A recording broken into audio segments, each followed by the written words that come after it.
somewhere beneath the plains of Montana. Right now, two people are sitting in a room, the size of a small apartment. They have been there for 24 hours. They will be there for another 24. The room has no windows. The walls are 3 feet of reinforced concrete. The nearest human being is 20 miles away, and on the desk in front of them, there is a red phone, a set of codes, and 2 keys. Those 2 keys, if turned simultaneously, would launch nuclear missiles, capable of destroying cities. On the other side of the world, these 2 people are not generals. They are not presidents. They are not the men you see on the news. They are junior military officers in their mid-20s who went through a selection process so demanding that most applicants never make it past the first week. And they sit down there, in the dark, in the silence, carrying a responsibility so enormous that most human beings could not hold it for a single hour without breaking. This is not science fiction. This is happening right now, today, as you watch this video. This is your life as a nuclear missile launch officer. To understand this job, you first have to understand the world it exists in. The United States operates approximately 400 intercontinental ballistic missiles, ICBMs, spread across missile fields in Montana, North Dakota, and Wyoming. Each missile sits in an underground silo, a reinforced concrete tube, sunk deep into the earth, hardened to survive a nuclear attack, and launch its payload through the resulting debris and fire.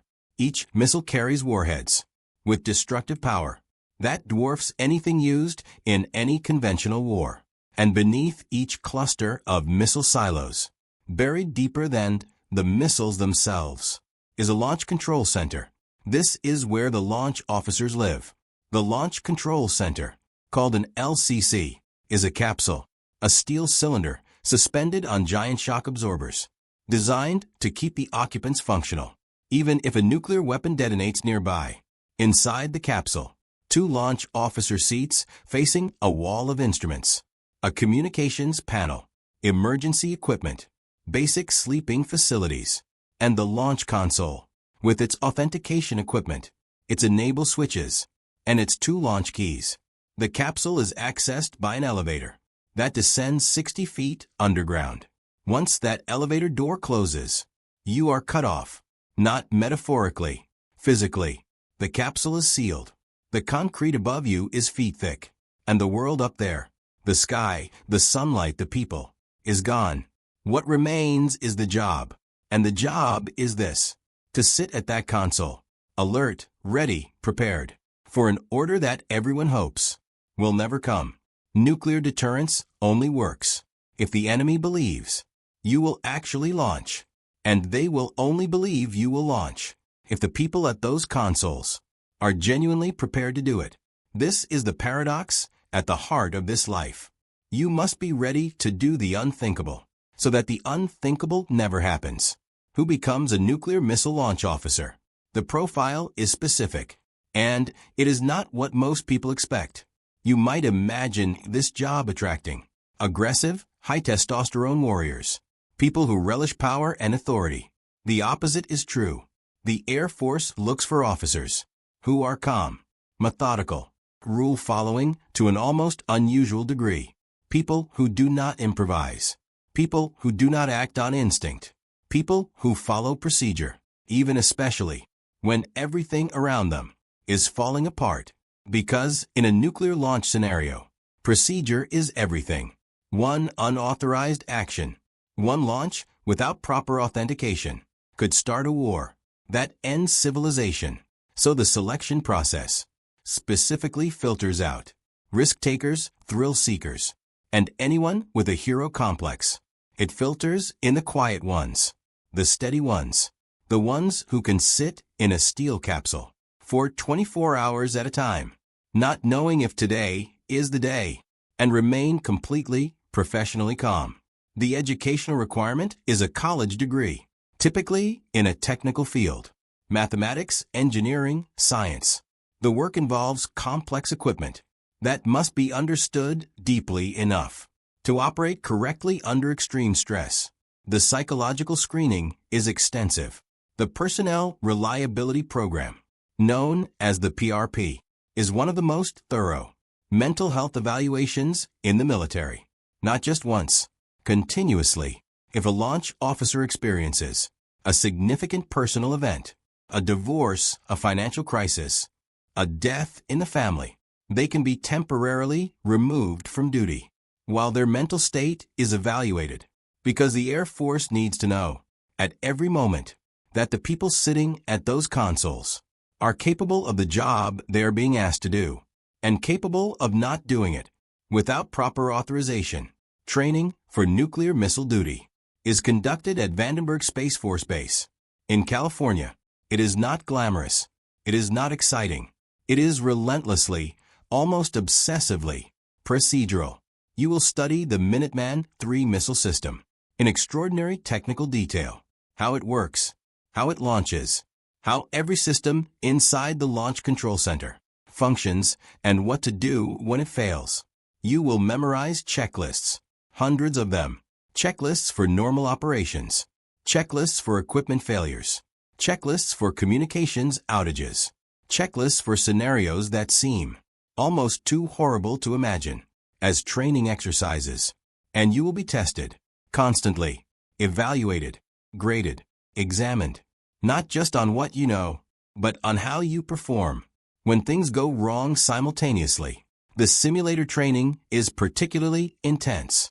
You sit at a replica launch control center, identical to the real thing, and instructors run scenarios: communications failure, equipment malfunction, conflicting orders, and the hardest scenario of all, a valid launch order.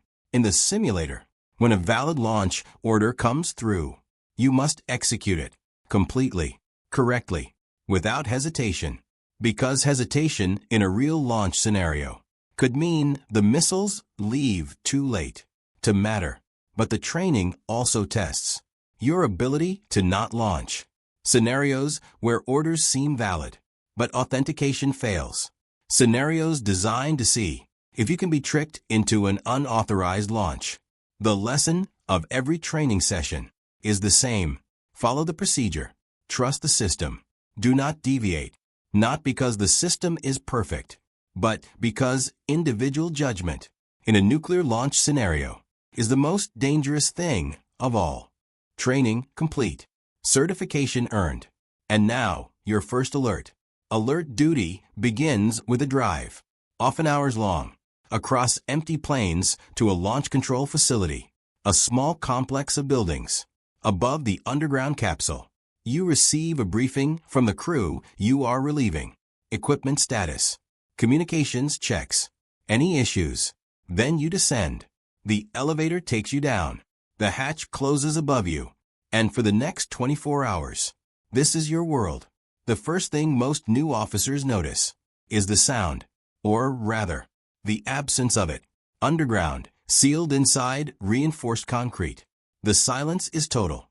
The only sounds are the hum of equipment, the occasional crackle of the radio, and your own breathing. Your crew partner is the only other human being you will interact with for the next 24 hours. You will talk. You will do crossword puzzles. You will read. You will sleep in shifts. One officer always awake, always watching the console, because the console must never be unwatched. Meals come from a refrigerator, stocked before you descended. Exercise is limited to what you can do in a small steel capsule. Communication with the outside world is restricted and monitored. And through all of this, the console is always there, waiting.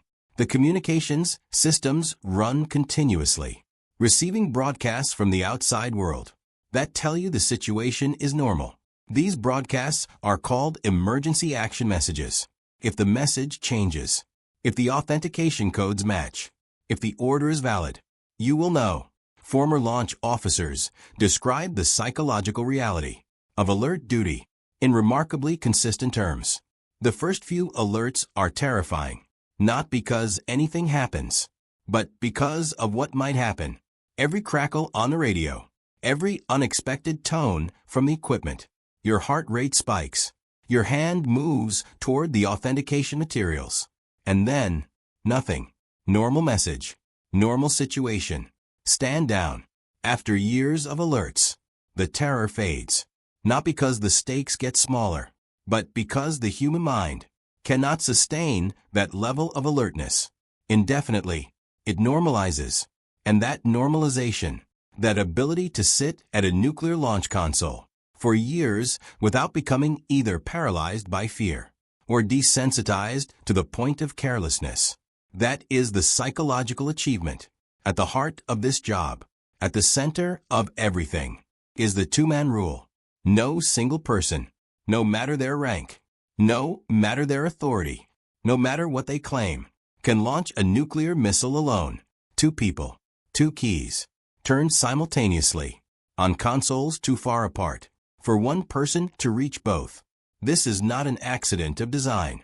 It is the fundamental architecture of nuclear safety. The two-man rule exists because the designers of this system understood something profound. Any single human being, no matter how carefully selected, no matter how thoroughly trained, is capable of a catastrophic error in judgment. Stress, grief, mental illness, ideological extremism, a moment of panic, a misunderstanding. Any of these could cause a single person to do something unthinkable.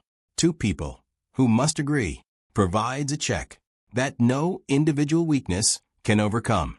If one officer receives an order and believes it is valid, but their partner disagrees, the launch does not happen. If one officer appears to be acting erratically, showing signs of psychological distress, their partner has not only the right, but the absolute obligation to report it immediately and have them removed from duty. Former launch officers speak about this relationship, the crew-partner relationship, with extraordinary respect. You are underground together, isolated together, carrying the same weight together. You learn each other's habits, moods, and baseline behaviors so thoroughly that any deviation becomes immediately visible. You are not just colleagues. You are, in a very real sense, each other's safety system. The most important check on the nuclear arsenal of the United States is not a computer. It is not a code. It is two human beings sitting across from each other in a steel capsule underground, watching each other as carefully as they watch the console. In the entire history of the nuclear missile force, no launch order has ever been executed. Think about what that means. Thousands of officers, hundreds of thousands of alert shifts, decades of sitting at those consoles, and the order, the real order, has never come. This creates a psychological reality that is unique in all of military service.